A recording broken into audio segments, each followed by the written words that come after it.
அன்பே சிவம் மனமே குரு என்றுணர்த்திய குருவே போற்றி. சத்தும் சித்தும் எதுவென்று உணர்த்திய குருவே போற்றி. எனக்குள் இறைவனை உணர வைத்த குருவே போற்றி. நித்திய ஆனந்தமான நித்யானந்த குருவே போற்றி. குரு பிரம்மஸ்ரீ நித்யானந்தரே போற்றி போற்றி.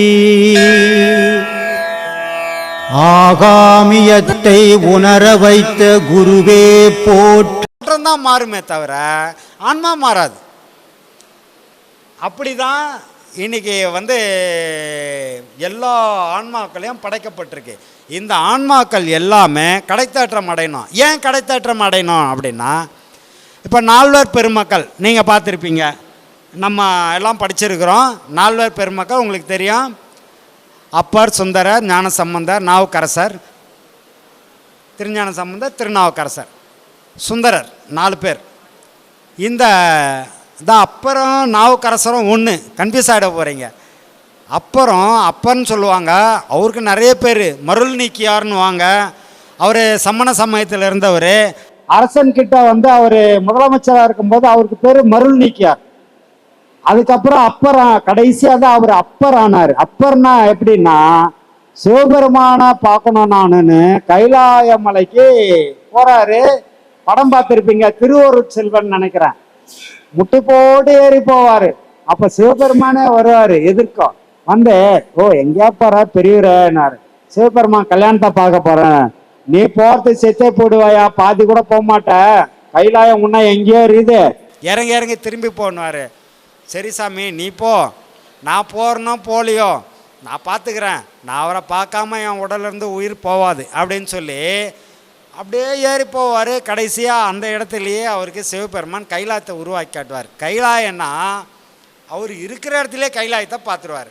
அப்போ காரணம் என்னன்னா, உனக்குள்ளே நீ கைலாயத்தை பார்க்கலான்றது தான் அர்த்தம். அதில் கைலாயன்றது வெளியில் இல்லை, உனக்குள்ளே இருக்குது. அதை தான் அந்த படத்தில் சொல்கிறாங்க. அப்போது எல்லாமே நீ வெளியில் தேடுற, இறைவனை வெளியில் தேடுற, எல்லாத்தையும் நீ வெளியிலேயே தேடி பழக்கப்பட்டுட்ட. எல்லாம் உனக்குள்ளே இருக்குது. கோயிலாவதேதடா குளங்களாவதேதடா கும்பிடும் குலாமரே, கோயிலும் குளங்களும் இருப்பது உம்முலே, உனக்குள்ளே இருக்குது, வெளியே போய் தேடாத. இதுதான் சொல்கிறார். கோயில் குளம் வெளியே போய் தேடுறியாடா, உனக்குள்ளே இருக்குது, தேடுறா. அப்போ உனக்குள்ளே நீ இதை தேடினா இறைவனை நீங்கள் கண்டுபிடிச்சிடலாம். கண்டுபிடிச்சிடலான்னா நீ கண்டுபிடிச்சா நீயே இறைவன், கண்டுபிடிக்கிற வரையும் நீ மனுஷன், கண்டுபிடிச்சா நீ கடவுள். ஐயா இப்போ நம்ம மனுஷ பிரிவு எடுத்திருக்கோம், இறந்துடுறோம். இறந்ததுக்கு அப்புறம் திரும்பி எந்த பிரிவு எடுப்புறோம்? அது மாணிக்க வாசகர் ஒரு பாடல் சொல்கிறார் இல்லையா, புல்லாகி பூடாய் புழுவாய் பல்விருகமாய் பறவையாய் பாம்பாய் பேயாய் கணங்களாய் கல்லாய் மனிதராய் செல்லாது நின்ற இத்தாவர சங்கமத்துள் எல்லா பிறப்பும் பிறந்திழைத்தேன் எம்பெருமான் மெய்யே உன் பொன்னடிகள் கண்டு இன்று வீடு விட்டேன். அப்போ என்ன சொன்னார்? மெய்யே உன் பொன்னடிகள் கண்டு இன்று வீடு விட்டேன். இந்த எல்லா பிறவிகளையும் கடந்து மெய்யான இறைவனின் திருவடியை பிடிச்சின்னா அன்னைக்கு வீடு விட்டுற, நீ அன்னைக்கு வீடு பேர் அடைஞ்சிட்டேன்னு அர்த்தம். இந்த பாடல்கள்லாம் அதை தான் சொல்கிறார். அப்போது புல்லாகி பூடாயின்னு வந்துட்ட, இப்போ மனிதனா நிற்கிற, கல்லாய் மனிதராய் திரும்ப கல்லா பிறக்க போகிறோமா? கல் பிறவியே கிடையாதப்பா. கல் பிறவி உண்டா? கல்லுக்கு உயிர் இருக்கு சொல்றாங்களா ஐயா? யார் சொன்னாங்க? மலைலாம் வளருது, நம்ம திருப்பதி மலையே டிசைன் பெருமாள் மாதிரியா இருக்கு. சரி இருந்துட்டு போகுது, அது நம்மளுக்கு இல்லை இல்லை. இந்த கல்லாய் மனிதரான்றது இது கிடையாது. கல்லுக்கு பிறவி கிடையாது. அப்படியே வளர்ந்துட்டு இருந்தாலும் வளர்ந்துட்டு தான் இருக்குமே தவிர பிறப்பு எடுக்காதா? ஏதாவது பிறந்து இருக்குதா? எனக்கு தெரிஞ்சு பிறக்கல. நம்ம ரொட்டேஷனில் பிறக்கிறோமா இல்லை திரும்ப மனுஷனாவே பிறப்போமா? இப்போ இறந்ததுக்கு அப்புறம் திரும்ப ரொட்டேஷனில் நீ செய்கிற செயலை பொறுத்து உன்னோட பிறவி அமையும்பா. என்ன செய்கிறோமோ அதுக்கேற்ற பிறவி அமையும். நீ நல்லது செய்தினா நல்ல பிறவி அமையும், கெடுதல் செய்தினா அதுக்கேற்ற பிறவியை இறைவன் உனக்கு அந்த இறைவன் கூட கொடுக்கறதில்ல, நீயே தேடிக்கிறது. நீயே தேடிக்கிறது அந்த பிறவியை. அப்போது ஒவ்வொருத்தரோட செயல்பாட்டுக்கு ஏற்ற பிறவி. ஒவ்வொருத்தர் செயல்பாட்டுக்கான பிறவி. அதுக்காக தான் என்ன சொன்னாங்க, வினை போகமே ஒரு தேகம் கண்டாயினாங்க. நீ செய்கிற வினைனால தான் இந்த உடல். அப்போ வினைனா என்னன்னா, பாதியனும் இரவுறங்கி பகலமக்கே இறை தேடி. பாதி இரவு தூக்கத்தில் கழிச்சிட்றோம். பாதியனும் இரவுறங்கி பகலெனக்கே இறை தேடி வேதனையில் அகப்பட்டு வெந்து விழ கடவேனை சாதிக்குல பிறப்பறுத்து சகமறிய இணையாண்ட ஆதி என கருளியவார் ஆறு பெறுவார் அச்சவென்னு மாணிக்க வாசகர் ஒரு பாடலில் பாடுவார். அப்போ என்ன அர்த்தம்னா, நமக்காகவே வாழறோம், நமக்காகவே எல்லாத்தையும் பண்ணிக்கிட்டு இருக்கிறோம். அதை தவிர்த்துட்டு மற்றவங்களுக்காக நீ என்னைக்கு செய்கிறியோ அன்றைக்கி உன் பிறவி சுழற்சியிலேருந்து விடுபட்டுருவ. பிறவி சுழற்சியில் விடுபட்டீன்னா வீடு பேர் உனக்கு.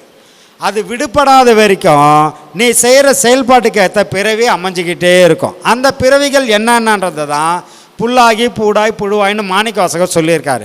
இதில் நிறைய பேருக்கு ஒரு சந்தேகம், கல்லாய் மனிதராயினும். கல்லாயினா கல்லுக்கு பிறவி உண்டா, அப்போ கல்லாக கூட நம்ம பிறந்துருவோமா அப்படின்னா அதுக்கு அது அர்த்தம் கிடையாது. தப்பாக அர்த்தத்தை புரிஞ்சுக்கிறாங்க. கல்லாய் மனிதராயினா படிக்காத மனிதனாக பிறந்துட்டேன் நான், எனக்கு இந்த ஞானங்களை படிக்கிற அளவுக்கு தெளிவில்லை, கல்லாத மனிதனாக நான் பிறந்துட்டேன். நான் படித்தவனாக இருந்திருந்தால் இதையெல்லாம் படித்து புரிஞ்சு தெளிவடைஞ்சு நான் ஞான பாதையில் போயிருப்பேன். எனக்கு நான் படிக்காததுனால கல்லாய் மனிதராய் நான் படிக்காத மனுஷனாக பிறந்துட்டேன். அதை தான் சொல்கிறாங்க கல்லா மனிதராயின்னு. கல்லாயின்னு ஒரு பிறப்பு கிடையாது. கல்லாக யாரும் பிறக்க மாட்டோம். சாபம் வேணால் கல்லாயின்னு கொடுக்கலாம். அகலிகையை கல்லா போனோன்னு சபிச்சாங்க. அதுக்கப்புறம் ராமர் கால்பட்டு மீண்டும் பெண்ணாக எழுந்தாங்க. இந்த கதையெல்லாம் உங்களுக்கு தெரிஞ்சிருக்கும். அப்படி வேணால் சாபம் வாங்கினா கல்லா போகலாமே தவிர கல்லான பிறவி எதுவும் கிடையாது. கல்லுக்கு பிறவி கிடையாது. அதனால் இந்த அர்த்தம் மட்டும் கொஞ்சம் தெளிவாக புரிஞ்சுங்க. கல்லா மனிதராய் படிக்காத மனுஷனாக நான் பிறந்துட்டேன் அப்படின்றத தான் அவர் சொல்ல வர்றார். சரியா? இல்லை, பட்டினத்தார் கல்லாயிடுறாரு லாஸ்ட்ல. பட்டினத்தார் கல்லா சிவலிங்கம் ஆயிடுறாரு. சிவலிங்கம் உனக்கு கல்லா? இப்படி நான் என்னத்தான் சொல்கிறது? ஏம்பா கொஞ்ச நேரத்துக்கு முன்னாடி தான் சொன்னேன், எல்லாத்தையும் நீ கல்லா ஒரு மலையிலேருந்து 2 துண்டை உடச்சி ஒன்று கல்லாக்கிட்ட, ஒன்று சிலையாக்கியிருக்கிற. சிலைக்கு மட்டும் தண்ணி அபிஷேகம் பூ பழம் எல்லாம் போட்டு ஐயான்னு ஊந்து கும்பிட்ற. அந்த கல்லை டெய்லி மெரிக்கிற. அது மாதிரி நீ சிவலிங்கத்தை கல்லுன்னிட்ட. சரி ரைட்டு, அது உன் பிரகாரமே வருவோம். என்னன்னா சிவலிங்கம்ன்றது ஒரு வடிவம் இருக்குல்ல, வடிவம் இருக்கா? வடிவம் இருக்குது. கல்லுன்னா எல்லாம் கல்லு தான். ஆனால் சிவலிங்கத்துக்குன்னு ஒரு தனி வடிவம் இருக்கு இல்லையா? அது நம்ம ஏற்படுத்துது தான். இயற்கையில் வர்றது வெள்ளிங்கிரி மலையில் இருக்கு, அதுக்கு வடிவம்லாம் இருக்கு. ஏதோ ஒரு தோற்றம் இருக்கும், அது போய் வணங்கிட்டு வருவோம். எல்லாம் நம்ம வடிவத்தோட ரெடி பண்ணி வச்சுக்கிறாங்க. அதாவது ஒன்றென்று தெய்வம் ஒன்றென்றுனாங்க, ஒன்றை பிடித்தோர்க்கே உண்மை வசப்படும் நாங்க. அதாவது கல்லா பார்த்தீங்கன்னா கடைசியாக கல்லு தான், கடவுளாக பார்த்தீங்கன்னா அது கடவுள் தான். நீ எப்படி பார்க்குறியோ உன் மனசை பொறுத்து. காமால கண்ணுக்கு கண்டதெல்லாம் மஞ்சளாக தான் தெரியும்.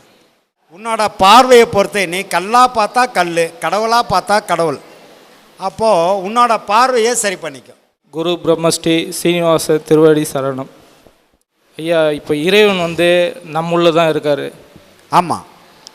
ஆனால் ஒரு அடிப்பட்டால் உணர்கிறோம். 24 மணி நேரம் இறைவன் கூட தான் இருக்கார். ஆனால் அதை நம்ம உணர முடியல. ஏன் ஐயா? அன்பே சிவம் மனமே குரு என்றுணர்த்திய குருவே போற்றி. சத்தும் சித்தும் எதுவென்று உணர்த்திய குருவே போற்றி. எனக்குள் இறைவனை உணர வைத்த குருவே போற்றி. நித்திய ஆனந்தமான நித்யானந்த குருவே போற்றி. குரு பிரம்மஸ்ரீ நித்யானந்தரே போற்றி போற்றி.